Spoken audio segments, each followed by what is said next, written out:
Hey everybody, Kyle Zempel here from Black Earth Angling Company. Spring is in the air, and been hearing some turkey gobbling here behind the house. It's an exciting time for hunters and anglers as everything's starting to wake up from the winter months. A number of us have been out fishing already, and things are only going to amp up from here. I was lucky enough to talk to my young friend River Lubchansky, who was lucky enough to get his first turkey during the youth hunt this past weekend. I talked to him on the phone, and the excitement in his voice was uncanny, and it was just a magical moment to hear his story. He was out there with his dad and got his first big tom. Came into a call, which is just an exciting moment. If you've experienced it, you know what I'm talking about. If you haven't, well, it's maybe something you should give a try. But it's a time of the year where, again, turkey hunting is starting to amp up, trout fishing starting to amp up. It's a good time to be out and about in the outdoors.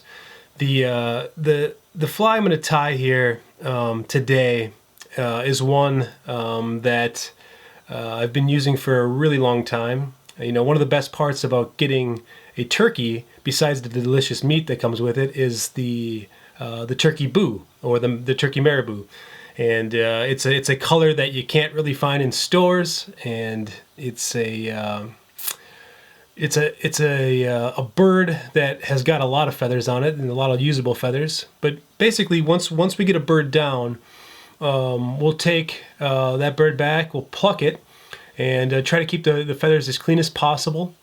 Stuff those feathers in a Ziploc bag that we're going to be using for tying, and we'll throw that in the freezer to ward off any critters that may be infesting your feathers. You want to do some sort of measure to make sure that you kill off any mites that might be in your feathers. It can make a disaster out of your feather collection in your tying area. So make sure you take that step.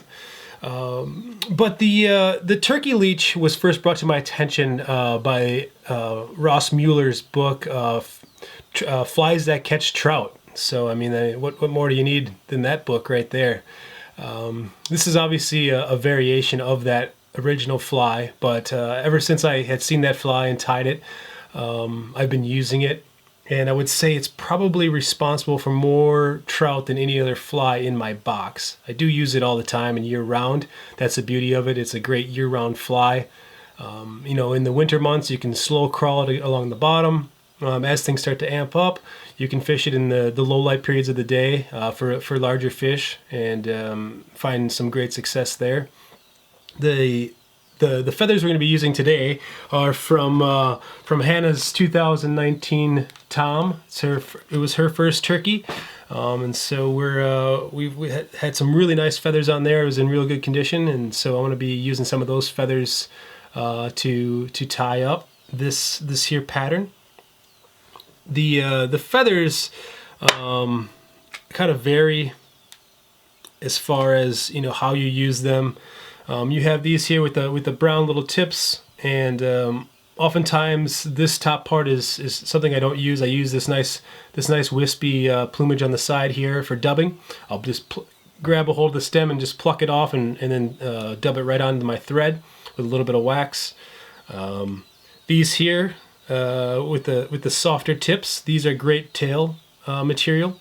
You can kind of squeeze it up here just like that, and you have yourself a nice little marabou tail. Some of them have white little tips, which are kind of fun. Others are just straight black, or gray, I should say. And the size we're going to be tying today is going to be a size 8. That's probably my most common size, and it'll have a 5/32 tungsten bead.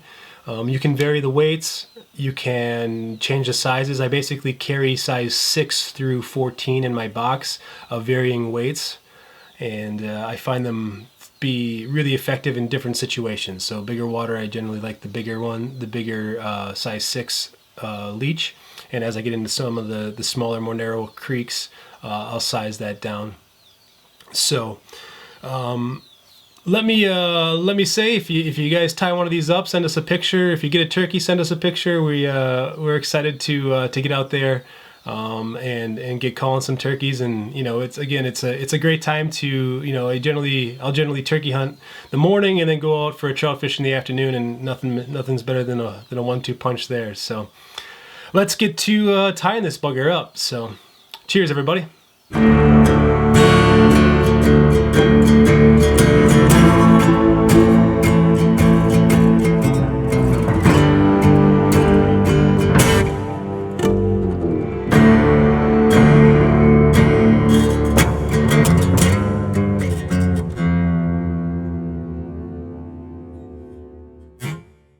Alright everyone, we're going to start with the size 8 streamer hook.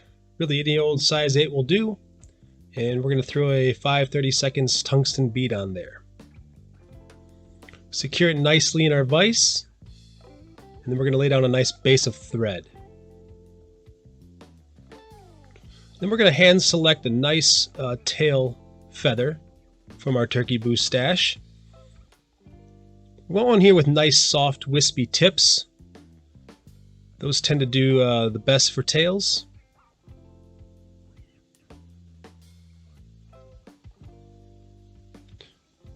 We are going to slide our fingers towards those tips, forming a little tail section. And we want to measure it about the same length as the hook shank. Place it on top of the hook. First a securing wrap, and then we're going to tighten down after that. We really want to make sure that that tail fiber stays on top of the hook and is nicely secured in there. Next we're going to give a twist to the feather stem, and it's basically going to act as a chenille here. We're going to palmer that forward, touching wraps, leaving about 1/4 of the hook shank left towards the hook eye. And then we're going to bring our thread over the top of those wraps that we just made to better secure it in there. We're going to tie off that stem, cut it off, and clean things up a little bit. So some wraps just to kind of clean up that tag end there. Next we're going to pick out our dubbing feather. Should have some nice wispy plumage towards the bottom of the stem. When we do this, we want to pick off just the feather fibers. We do not want the stem to come with it. You can see the stem starting to come on this feather here. We want to make sure that we just get those feather fibers. Then we're going to go straight onto our thread with those. You can wet your fingers and sometimes you find that helps. A little dubbing wax can help as well, but you want to be careful with how much dubbing wax you use because it can kind of screw up the feather fibers themselves. So a little goes a long ways there. You're shooting for about a 4-inch noodle. And then we're going to bring in some flash, some ice dub here. I like to use UV peacock eye.